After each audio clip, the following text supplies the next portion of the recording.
Okay, we're going to change gears here, and part of what I'm going to be talking about is sort of sustainable economic development, and what does that really mean? And again, we have one or two people that are really interested in that, but what I hope to do, and one of the reasons that you come here, is to maybe rethink how you go about doing all of this business and linking economic development and planning. So my first question to you, and I can start, is in any community, in the economic development business, there are 5 main players: the economic development specialist, the planner, the town manager, the Chamber of Commerce, and your average citizen. So my question to you, and I'll start with my state.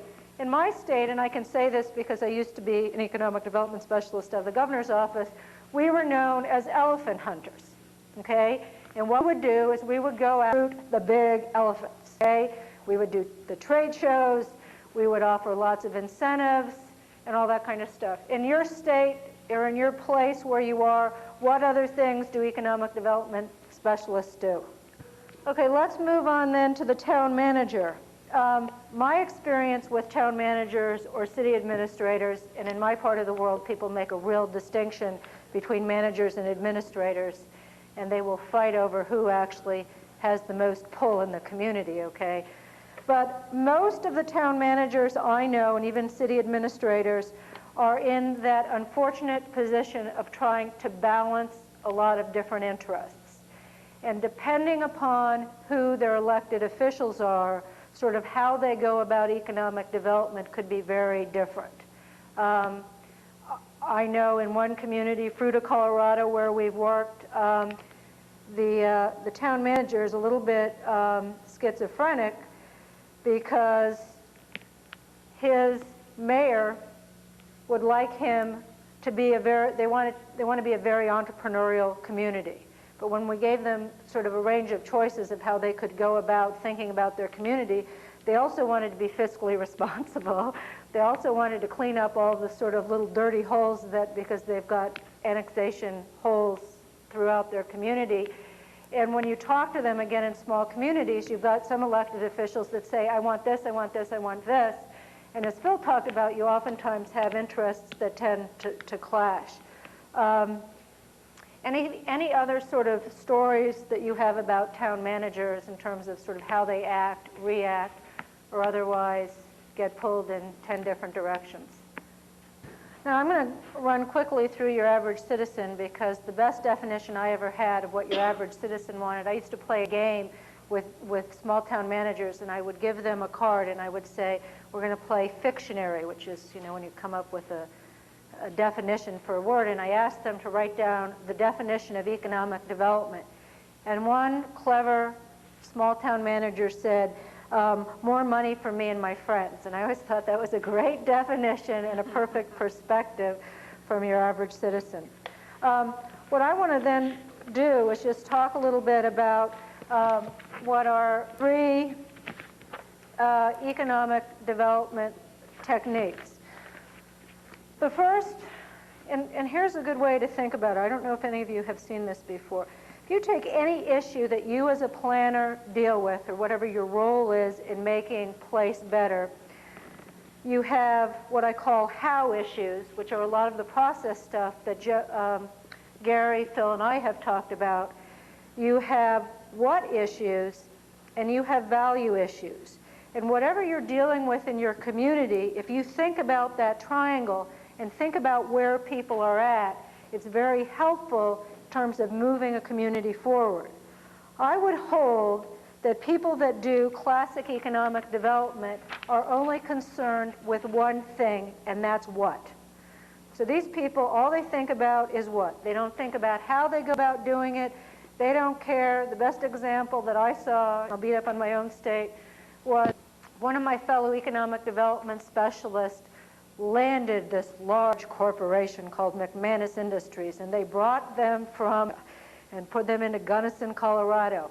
They put $50,000 on the table, which wasn't a lot, but in Colorado is substantial for a town of that size. And some of us later discovered that what McManus Industries was doing was shopping incentives. And they would just go from state to state and take the money and the package of benefits and move around.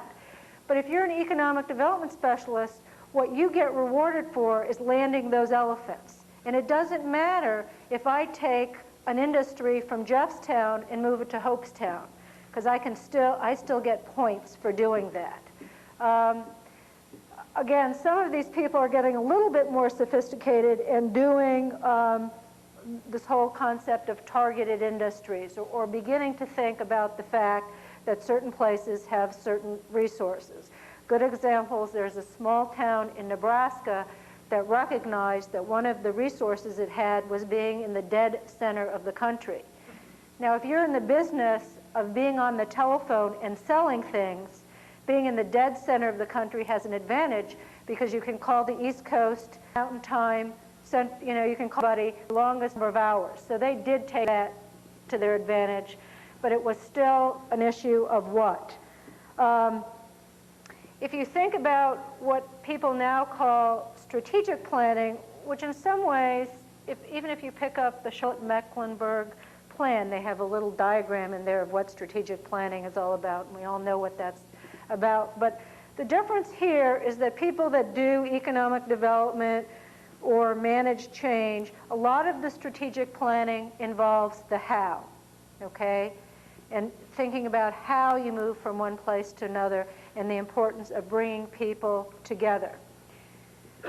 We're working right now in Montrose County, and it's interesting because we've been hired to do a strategic plan by the Chamber of Commerce, the city, the school district, and supposedly the county, but they reneged on their little donation, and now the city's mad at them, which we've all been through. But the Economic Development Agency in this part of the world decided not to play because they had already done their own strategic plan. And if you look at the strategic plan that we are now doing for Montrose County versus what the Economic Development Commission did, the Economic Development Commission took this world. It was a small slice of what this place called the Uncompahgre Valley was all about and didn't think more comprehensively. I would argue that as planners, there are ways to initiate economic development processes that rely on place. And one of the programs I've been involved in, and what we're going to talk about, and one reason we're going to talk about this is because if you ever need the workbooks and you're in a hurry and you need to do something, it's always fun to have somebody else's workbooks that you can buy for free from the Small Business Administration and pick and choose. But Rocky Mountain Institute is a not-for-profit organization located in Old Snowmass, Colorado. And some of you may have heard about Amory Lovins, and he's this sort of guru, this energy guru, who wrote Soft Energy Paths. But what Amory discovered was in the same way you can save electricity and sort of sustain, have more money, whatever, they started applying that concept to this thing called economic renewal. And what makes economic renewal a little bit different than classic economic development, and in some ways combines these two things, is that it's very process-oriented. It is very adaptable to local conditions, and it is very much dependent upon the resources you have in the community, whatever those might be. So what I wanted to do is just talk a little bit about what that program was all about. And again, I want to try, given what you all said, to also make that connection between compatible development. Because I think if you have economic development that is based on the resources in your community, whether it's the historic resources in your community, the natural resources in your community, the people resources, that issue of compatibility is sort of built in rather than having to regulate it in. One of the things that I think is important, and I do a lot of work for a number of not-for-profits. One of them is the National Civic League. And I think it's important to just step back a moment and think about, in whatever community problem you're dealing with, what's that context that we're dealing with? And I think we've talked around this a little bit today, but there will continue to be fewer public dollars available to deal with the critical issues of society. If you think about what you as planners have to deal with now, the list of stuff is a lot bigger than it ever was before. I mean, whoever thought if you were in a small town in Colorado, you had to think about gangs? I mean, very obvious example. I mean, graffiti on the walls is something we start having to deal with in little towns of 3,000 people. Challenges and problems and the solutions to them are increasingly becoming the responsibility of local and regional communities.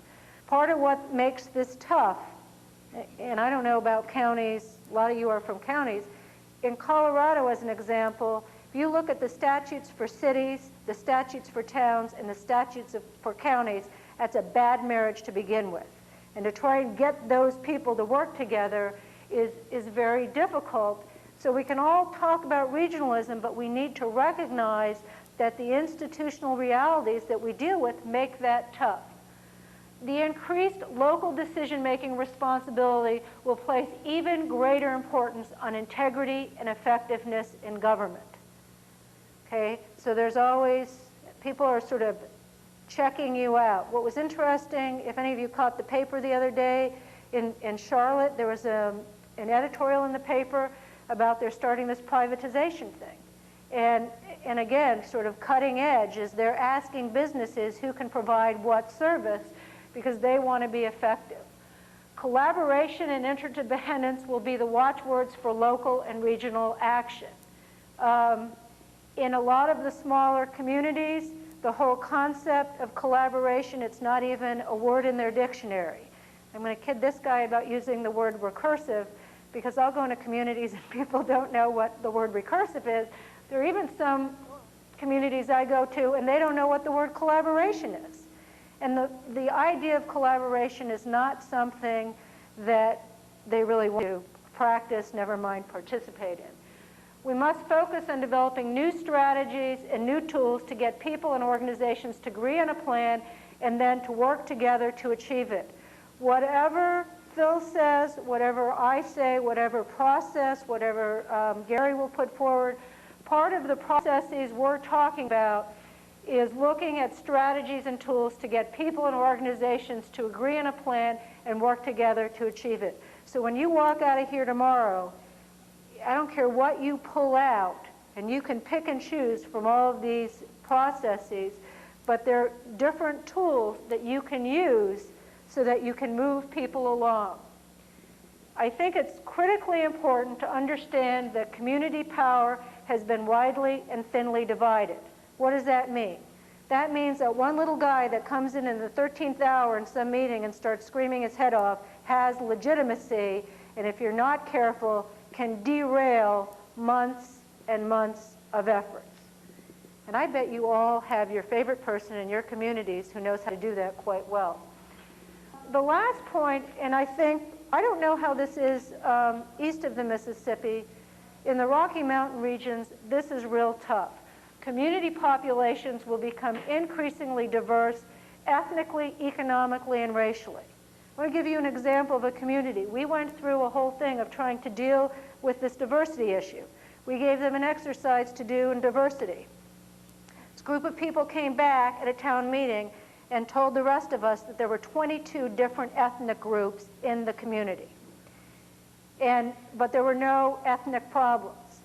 We move on to a different subject, and all of a sudden I had different people in the audience coming up to me and talking about the diversity issues that they had in their community, and it was such a taboo subject, no one could talk about it publicly. And if you think about what's happening in our communities, that's a trend that's occurring nationally that's going to change the way in which all of us need to do business, and it's better to pay attention to that now rather than later. A little bit about, and in some ways, I used to do a lot of work on the National Trust Main Street project, and I always used to say, well, that's sort of mom and apple pie stuff. The Rocky Mountain Institute's Economic Renewal Program is also apple pie in that if you look at it, it makes a lot of sense. And if you sort of look at these four things, it's like, well, gee, I knew that. But what I think that the Economic Renewal Program does, again, is institutionalize what you were all talking about as compatible economic development solely because it's based on the resources within your community. And what's interesting about this program is it resonates quite well with small communities because it really gets to the gut of the issues that people, particularly old-timers, face in these communities. The first principle is called plug the leaks.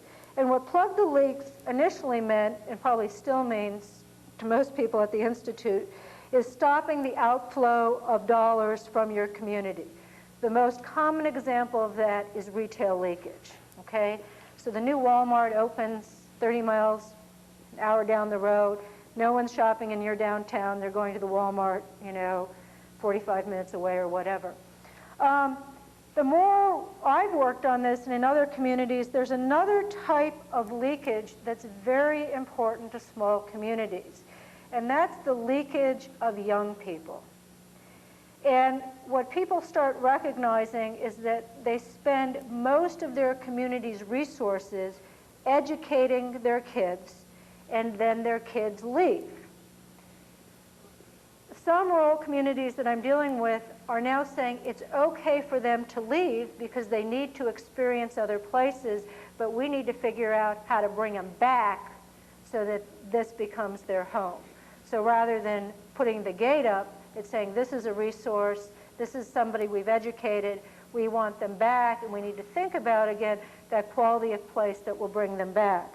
Support existing businesses is pretty traditional for anybody that's been involved with the small business development centers, but Bruce is right, a couple of you talked about it. Existing businesses is the area where the largest growth can be generated within your community, bar none, except possibly if you're a military community and your only industry was that military community and it's going out, then that doesn't count. But one of the best examples of support existing businesses is, who's here from Oregon? Anyone? Oregon did a really nice sort of tourism-related thing called Where to Find the Oregon in Oregon. And it was a simple little book that talked not only about places you could go, but things that were produced in Oregon. And it could be jams, it could be wines, it could be whatever. And it was a nice little travel brochure that you could pick up, and on a statewide basis became a very nice way to support existing businesses. Another way to support existing businesses is to provide programs that allow them to expand. Good example of this is now there was someone here from Wyoming. I think he left. Is Andy still here? His wife gave him a call. But in Wyoming, there was a small dude ranch that had a lot of wealthy people coming up. They had problems with the bridles and the reins and everything rotting. So they ended up making their own reins out of that stuff that, it's like that cord that you use for camping. They now make those Teva sandals, whatever out of it. And maybe 10 years ago, they ended up inventing these bridles and reins for their own use. And people liked them, it caught on. And the state of Wyoming helped those people develop that into a major industry. But that was a local idea based on a local business that's now become a major industry. In terms of encouraging new local enterprise, my favorite example of this is, again, thinking about what resources you have in your own community that are different from other places. So the Nebraska example is good, even though that's a traditional recruitment example. But a great example, we did this project that was funded by the Ford Foundation down in Alamosa, Colorado.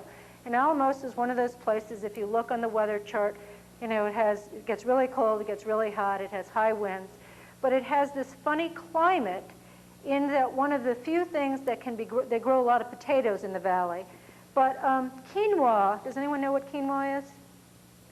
Come on, Bruce, you're from California, you should know. It's a grain like rice that's from South America, has a funny texture. It's becoming it's very popular in California, which is why I was teasing him. Well, I haven't shown up with shape and yeast yet. Oh, okay.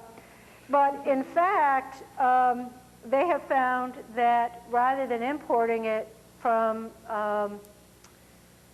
South America, that the climatic conditions are such that it grows there. So again, I think there are opportunities based on local resources where you can start certain industries.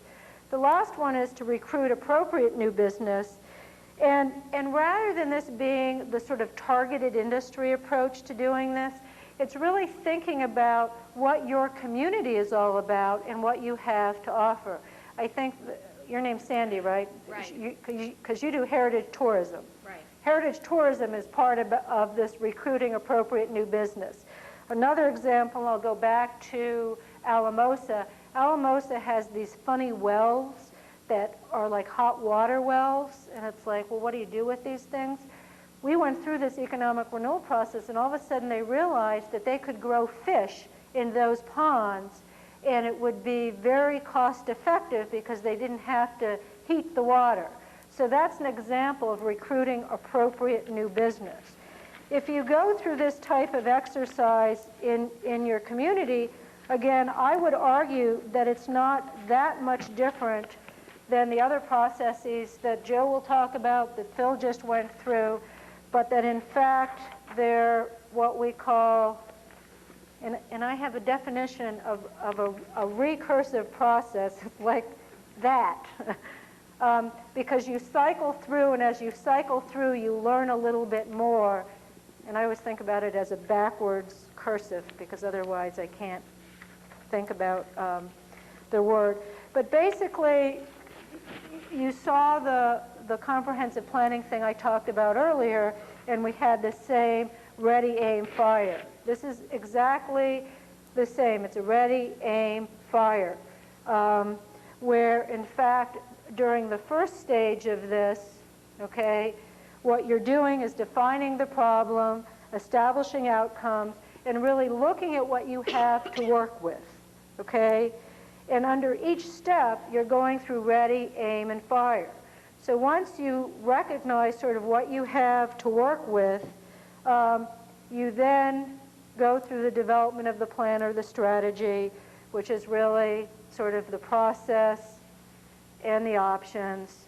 And then in the last stage is the implementation, and you're really looking at specific actions to accomplish this course of action that you set out with to begin with. In terms of how that happens in the Economic Renewal Program, and again, the books, and I didn't bring them with me, but they are available. One's called the Business Opportunities Casebook and the Business Opportunities Workbook are available free now from the Small Business Administration in whatever region you're in.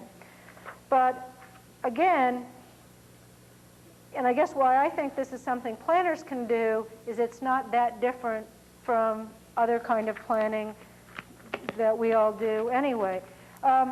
This process requires the initiation of a town meeting, okay? And this town meeting is much like a comprehensive planning visioning exercise where the community talks about what it likes and what it doesn't like. Once that's done and is sort of framed, you go through, and I'll go through some of these in details, the community business conditions analysis, where you're really looking at the problems, needs, assets, and windows of opportunity. From there, given sort of what you have, what you don't have, what special things are happening at that point in time, you develop project ideas. And then I think this is key, is from the project ideas, you go into project evaluation. And part of the project evaluation really talks about what can you really get done given the fact that most small communities have limited resources. That gets presented to the community. You go into project implementation and project finance. Again, I don't think that's very different from other places. I think that what the workbooks provide, and what I hope to show you is just some tools you can use in your own community and pick up and cut and paste. I would hate for you to take anything that I show you and say, this is the cookie cutter process that I can use, but rather there may be pieces of this or pieces of what Phil presented that you can use in your day-to-day practice. One of the things that someone asked earlier was, how can you really involve the public in these types of processes? And I think this is a very good way to think about your community. And as a planner or manager, whatever your role is, maybe you play a little game with yourself that if you're starting a process, how far out on this ring do I want to get? Okay? Clearly, all of us, in having been a staff planner for maybe too long, always deal with the decision makers. And maybe we deal with the decision makers too much. The question is that in order for the plan to be sustaining, we need to get out to these outer rings. Typically, when we go into a community, I'm happy if I get out to the observers. And I don't worry about, these are the unsurprised apathetics. But if I can get new people involved that create, again, I think you saw part of that in Phil's mapping exercise, engaging people in something where they're really doing the planning, what's in their heads coming out. There are also people in the community that advise. So if you're working on sustainable economic development, don't leave the head of the chamber out of it. Don't leave that economic development specialist out of it, because if they're not involved, they can come back and shoot you afterwards, and they can get pretty sneaky about that. Phil had on his thing, no secrets. Well, if you don't get some of these people involved, they're real good at secrets, and they can come back and rear-end you in ways that might be quite surprising. In terms of thinking about the Rocky Mountain Institute's program, or in any of the programs we've talked about here, we've talked a lot about the term consensus, and we've talked about getting the community involved. And what does that really mean? I think that it means identifying and involving stakeholders. Who are stakeholders? Stakeholders are anybody in your community that has a stake in the outcome of that process you're establishing. It could be a comprehensive planning process. It could be an economic renewal process. It could be a strategic plan. But who is going to gain or lose as a result of the process that you're starting? I would warn you to be very careful about people that don't necessarily live. If this is your community and you have people that live out here, you better reach out and get some of these people out here involved, because even though they don't vote, they substantially influence, and just in the way that as planners we're supposed to lead from the side, some of these people out here on the other side of the line have gotten very good at leading from the side in their own creative way. So I think it's important to ensure that you get those folks involved. I think the other thing that we've talked a little bit about, but I wanted to come back to, is that there's always this trick, and one of you came up and talked to me about this, of, well, we got this committee together and we got sort of the right people, but it was the same old people. And that issue of how do you ensure that you get people that are not the same olds involved. One trick you can use is if you ask your elected officials who you should get involved, they're going to give you the names of their favorite people. If you ask them, who would you most like not involved in this process, like your worst fear of who you could put on this thing, this advisory committee, who would that be? You need to start bringing those people in, because it's much better to deal with them now rather than in the 13th hour. So really go through a lot of effort. And sometimes what you have to do is get together, and in the work we do with the National Civic League, they have what's called an initiating committee, where they bring together a diverse group of people, and their only job is to brainstorm potential stakeholders. so that they don't even use the elected officials. And again, it's a one-task job. It's important to involve government, business, nonprofit. I think education is really important, and again, depending on how you're focused in your community, a lot of time the educators are forgotten. In Colorado, towns and cities aren't in the business, nor counties, of schools because we have special school districts, so those people are always left behind. The other thing, we typically have citizens that are sort of the middle of, we're all middle age, you know, we're the 30-something, 40-something, 50-something. Kids are absolutely wonderful to bring into this process, and oftentimes kids have a way of looking at this stuff that no one else can see. And Phil was talking a little bit about utopian plan, you know, getting people to dream. The people that can do that the best are kids. And I would challenge you to get those folks involved because they can break you out of that sort of traditional way of thinking about your community and what will work. Whether it's the economic renewal process or a planning process, you need to identify a beginning and an end to the process. Too often, I am walking into communities now and they are processed to death. And it's just process after process. And then you get process junkies who just love to keep the process going and going. If you're a planning director, the amount of staff time it takes to get people to staff these processes can really rob you of important time.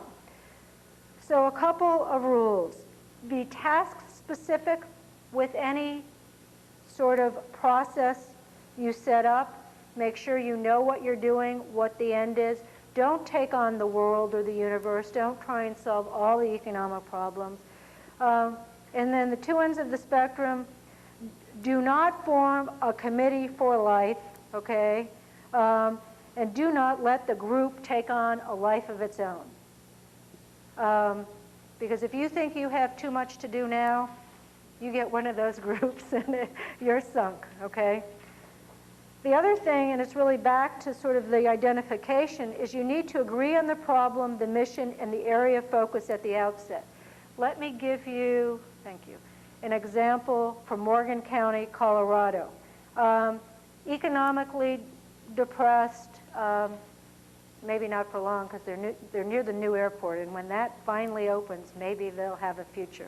But they recognized that they were losing a lot of their population. They had one industry, which was a beef processing plant. So the other problem is that when you went through Morgan County, Colorado, not only did it not look good from the highway, it didn't smell good either. And they agreed when we started this type of process on two problems. One was how to instill a sense of community pride, which was tough if it smelled in your community. And the second really focused on the youth in their community. And they felt that their best economic development strategy was to think about a way to educate their kids, let them leave, and then bring them back so that they would not lose that brain trust. And so in that way, the way in which they cut the economic development problem really then brought economic development, quality of life, and jobs into sort of one nugget. The other thing that helps if you're going to get into this business is rather than calling it economic development, whatever you're going to call whatever you're doing, if you pose what you're trying to do as a question, it's much easier for the citizens of your community to deal with, because it's a question, and questions come up with answers, and they're not these intangible things like quality of life or whatever. So, and it then becomes more specific, and I think easier for people to deal with, particularly in the smaller communities. Again, and I think we've said this in a number of different ways, you may find that as you move through whatever process, and even after you've stated the problem, that may need to be modified. And don't be afraid to change course midstream. Some of the better processes are ones that let go of where they are and move forward. This I can't stress more than enough, is that when you start these processes, you need to define the group's measure of success up front. In the West, what people love to do on Monday night is watch Monday Night Football. And the last thing they want to do is to go to a meeting. And most of them work more than 8 hours a day. And they're not going to want to be involved in any process, economic renewal, more money in my pocket, whatever, unless there's some defined measure of success and outcome that they can then measure their contribution against. Because if they're not seeing any movement, and it's just another meeting, and we've all heard about another meetings, it's not going to last, and you're not going to get that change that everybody wants. So you ask a simple question. What needs to happen for this to be worth everyone's time?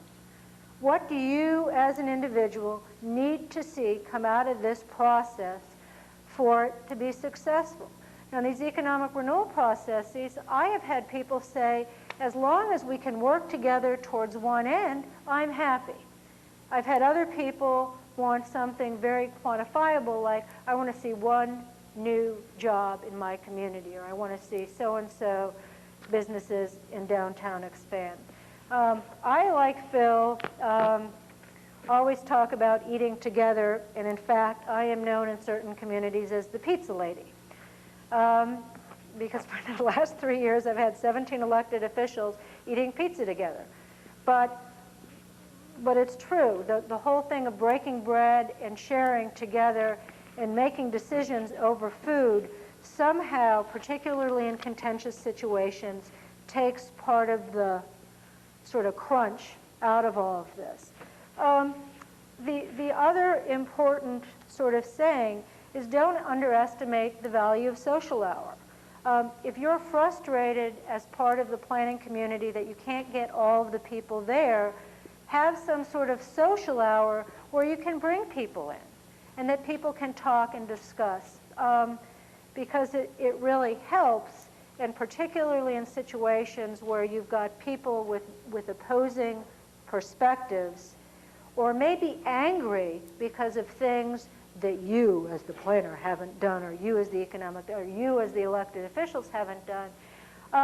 If they're eating and they're sharing or they're drinking or whatever, it really helps at least get those sort of first elements of trust on the table. Just a little bit, and we had thought at one point in time about doing an exercise on this, and we scrapped it, but I just want to point out back to, I talked a little bit about the community business analysis. In the book, there are actually only 5 factors, but I still like the first way we did it, which was 6. But what we're really doing, like a lot of these programs, is providing the community with a framework for looking at what's happening in their community. And in this case, we have infrastructure, which is the roads and the sewer, the schools, and all of that. 2 new elements, though, that particularly in small towns are becoming very important. One is the telephone, and sort of what kind of sort of telecommunications hookup do you have, and do you have the right fiber optics coming into your community? Joe talked a little bit about those communities in the backwater. We deal with a lot of communities now that do not have, they have nothing more than party lines. Okay, so they don't, forget about faxing anything. They can't even fax, never mind modem, never mind this or whatever. And so the backwater that they're in is very serious, because just as the turn of the century roads provided that was the transportation highway, all this telecommunications is the new transportation highway. And so we're finding more and more that when you think about infrastructure, telecommunications, sort of the fiber optic side of this, and healthcare are becoming major determinants of what keeps businesses in places. The business environment is a little different than what you might think it to be. The business environment really has to do with people's attitudes about business. So if people in your community think a lot of businesses are failing and that are going under in Main Street, or that people in town don't like those businesses, those attitudes that people have, local people about business, have more to do with businesses' success and failure than almost anything else. And if everybody has that sort of doomsday attitude and woe is me, then you're not going to do real well. Community relations is something that true economic development types don't like to think about. I think it's really important, and it is really the regulatory side of all of this, is how easy is it, how friendly is it to get in and out of your system. Some of you were talking about the fact that you've got that at least meshed in some way. It also has to do with your relationship with the communities around you, the counties around you, and whatever that is all about. Human resources, again, what you're looking at is the labor, the education, the skill levels. Quality of life is something, again, which is where if you start doing economic development this way, it's different than the other way, because you're recognizing that that quality of life and what your place is all about is so critical to who you are that you can't divorce economic development from those sort of core planning issues. And then the last piece of this is access to capital, which is really the availability of money, and changes a lot. We've got one person from Canada. You don't have to worry about that in Canada like we worry about it in our country, because what, you have 3 banks? 6 banks?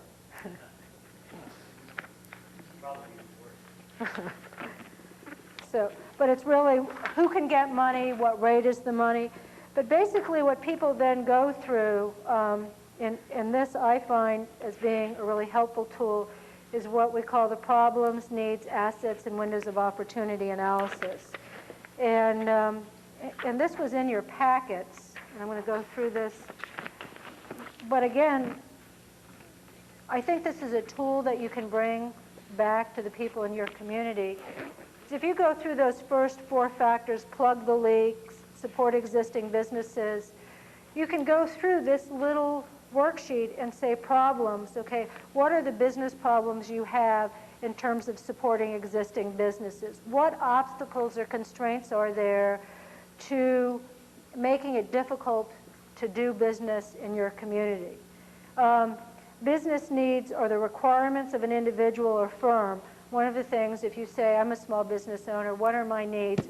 Well, my need is to make more money. Okay, that's a universal need that all small businesses have.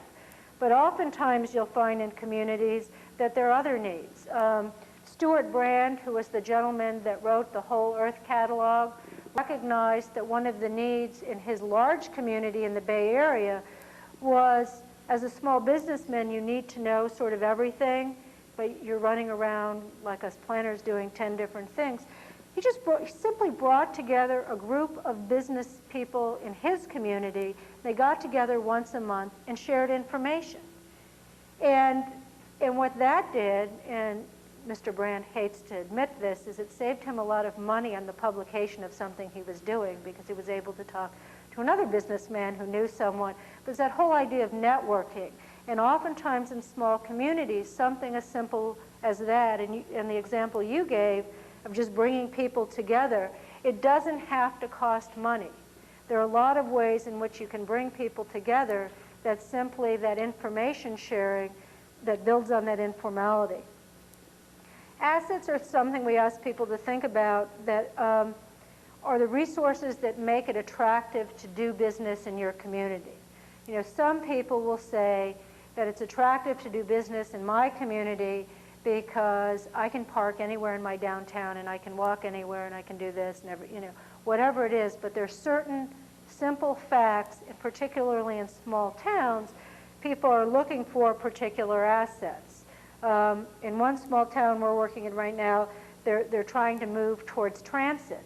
Well, a lot of the business community and a lot of people that are there are unhappy about that because they moved to this small town because they didn't want any buses and they didn't want any transit, and they wanted to get in their single occupancy vehicles. And for us to tell them that single occupancy vehicles are a no-no isn't going to get us anywhere. Windows of opportunity are sort of the last thing, and it basically introduces the element of timing. And so there's certain things or people that are in your community that you can bring in at a particular point in time. We're running out of time, and I don't want to go through this in any more detail. I think there's one last thing that I would like to do, and again, maybe less specifically on economic development, but maybe more on process in terms of getting you out in some semblance of time. If you're thinking about any process, whether it's an economic renewal process or a planning process or some sort of strategic planning process, if there are sort of 7 points that I think are important to remember, and I think in some ways encapsulate what we've been talking about today. One is the community must own and embrace the process as well as the product. As we talked about, and back to the list that Phil had made earlier, I think if you think about Gary, Phil, and I, one of the things that we respect is that citizens know a lot about their community. And again, this concept of leading from the side or of moving a community forward, you need to respect the people in your community as knowing, if not as much, perhaps more than you do. Because they have real information and real stuff that's in their heads, and you need to respect that, and you need to utilize that. I have also found that citizens possess key, what I call need-to-know information. Is oftentimes, particularly if you haven't been in town for a long time, you can't figure out why you just can't move forward in a particular, say, land use area. And what you may not know is that there's been a previous event that was so significant that people are blocking and they're not able to move forward. And so I think that citizens can provide you with some of that, quote, event information. There may be other statistics that they have that they can give you. And again, it doesn't cost any money to get that information from the citizens, okay? Again, I think today we've been talking about engaging citizens in a creative rather than a reactive process.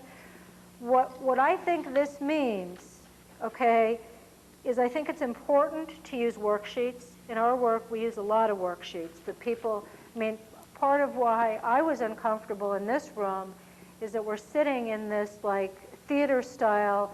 It's very difficult to dialogue back and forth. We can't hand you anything because we're in these little increments of time.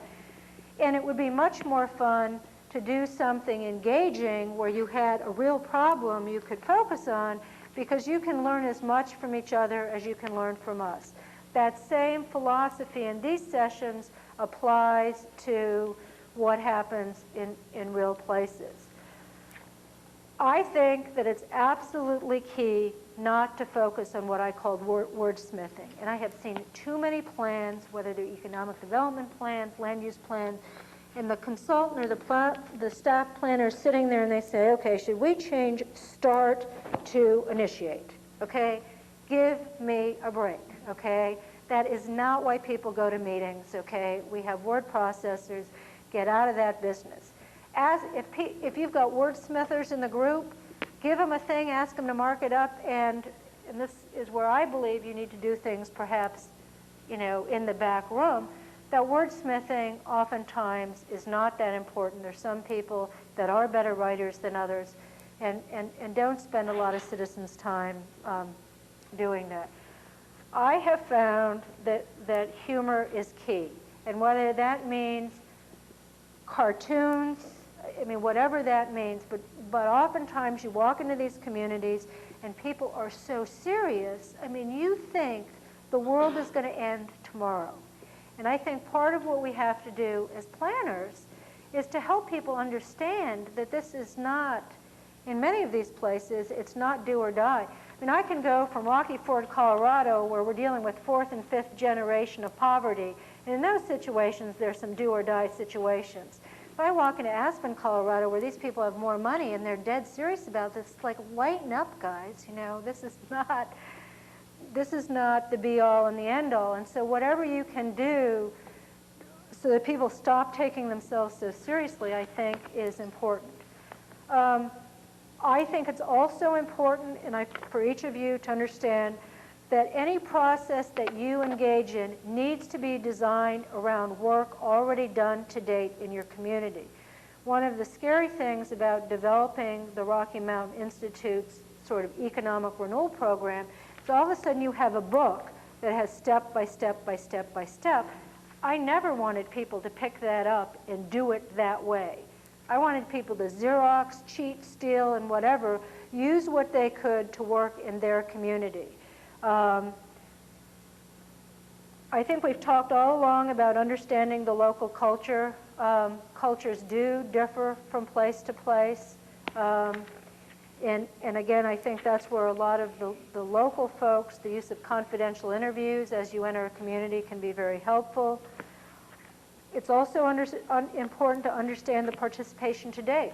Oftentimes we go in a community and they've been participated to death. And while we may all think that it's important to have a town meeting and get people engaged, I've gone into communities where the mere thought of another community event, town meeting, I almost got run out of town. Okay? In those cases, you need to think about designing the process in a different way. Use guiding principles. We didn't get to that, but there are a couple of those that we can maybe get to tomorrow. I think the other thing we talked about today was it's very important to avoid what I call problem solution. Here's the problem, here's the solution. Problem is we don't have any jobs. Solution is let's go recruit, a 500 job factory or something. That's not going to result in compatible economic development in your community. I think you need to understand what the range of alternatives are. We talked a little bit about key contingencies. One of the things that we've borrowed is that when we write zoning ordinances, we use, quote, performance criteria. But you can use that concept of performance criteria for all that other work you do, to think about how does this thing need to perform? What does it need to do for the citizens to be sort of pleased with the outcome? I think it's important to avoid strong positions. We can say that. It's not always possible. Visioning is important, articulating collective community needs. Building local capacity is something I think we all underestimate. It's something that I think is key. Oftentimes we found that going in and doing simple leadership skill building is important. Problem-solving skills, helping people understand the role of facilitator, and simple consensus building techniques. As you move through these processes, again, look for that collective vision. As I said this morning, that vision needs to be something that's different for your community than for your community. If you have the same vision, you better go back and a little bit more specific, a little bit more fine-tuned. It's important that you have that demonstrated agreement. Again, so it's not a recommended series of actions, it's the community's actions, and they get it right here. And lastly, a clear understanding of where you want to go. And with that, I think we can take some questions and get people out of here. So, questions? I guess when you go into a community, it's very small. We have 3,000 people in my community. When you I go know into those communities. Right, okay. So when you go into those communities, do you generally recommend pretty tough design guidelines, and do you find that they're a deterrent to businesses, or one of the what's things your that feeling? we've done, again, I think it depends on, in a past life, some of you know Nori Winter. Nori and I did the building next to history, good neighbor, whatever, the design guidelines model for Colorado. And I think part of what's tough in small towns about design guidelines, and if you answered the questions on Phil's project preparedness, oftentimes if you have sort of written guidelines and a good system, it becomes difficult only because you then need people to administer that. And the administration of that in some of the communities I deal with is prohibitive. In other words, there are not enough people to sit on the planning commission, never mind people to sit on a historic and architectural review board, plus the board of adjustment. So what we tend to do is take that need for some sort of design control, and particularly, again, we're a tourist-based state, and the last thing we want is Kentucky Fried Chicken and McDonald's that look like all the others sort of in these little towns. So we tend to put those design standards within existing zoning ordinances so that it's sort of a one-stop review and tends to get the burdensome nature of that design stuff out of the way, but at the same time says, in this community, we care about what things look like, and part of what makes us who we are is what we look at like, so that you mesh that. So I think that part of it is, I think design standards are fine and in some ways get you further down the road to economic development, as long as it doesn't become another step in a long drawn-out process. Because I think that's what gets people shopping from community to community. So do you feel like the next step would be if it wasn't something that was in your regulations, but just sort of an afterthought, like, oh, well, gee, what you proposed isn't really what we wanted? Well, I think that's the problem that Phil demonstrated with the Christmas tree shop that's in Sandwich, right? No, Bourne. See, that's my parents live in Bourne. See, that's the joke. But I think that if you looked at that Christmas tree shop, the problem, okay, that obviously did not fit on Cape Cod, okay, but of all of the regulations they had nothing that could stop that. And once they're in the system, I think it's very difficult to say, no, we don't want that. And in fact, that's what I just dealt with in Vermont with this Walmart, is that Walmart had gone through, in St. Albans, Vermont, this whole process and had gotten all of these approvals, and all of a sudden a couple people were saying, hey, we don't want that. We don't know, we don't like what it looks like, we don't like where it's located, we don't like this. But to say that after the fact, and when someone's already in the process, is very dangerous, because I think that you're then sending a message that you may not want to send. If you want to send a no growth, we don't want anyone message, that might be a good way to do it. But those design standards up front, I think, are perfectly fine. And in fact, there are certain businesses that I think look for that standard. And Boulder has done very well because it has very tough standards. Everybody knows there's predictability that that's going to always be a nice place. So. I have a question about the measuring the success. I've worked with various groups that have been appointed by our county commission, and their charge has been to produce a report or produce a series of recommendations. And they accomplish that task, and there may or may not be any implementation of those results. And they're left with a great feeling of time wasted.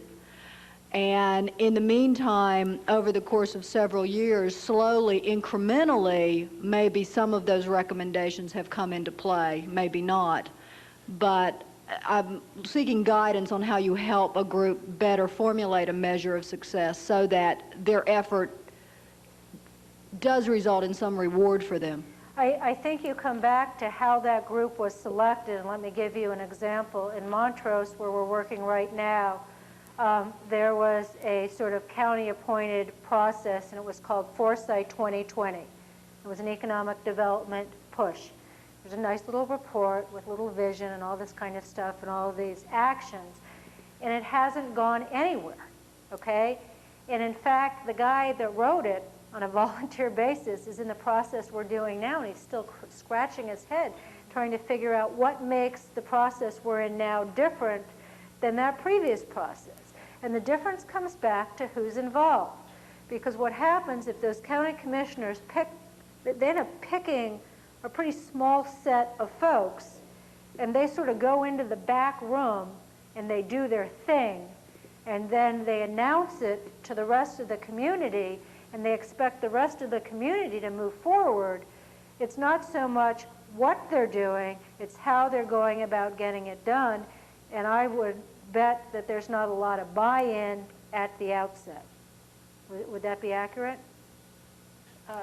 Yeah, probably, in this particular instance.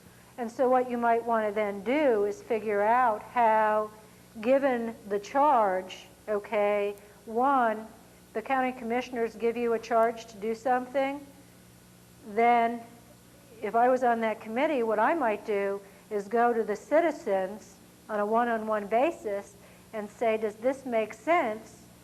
Is this what we should be doing? So at least there's some sort of connection with the real people that live there. And if you connect with those people, you may be able to reframe things in such a way so that measure of success is more closely aligned with the community's measure of success.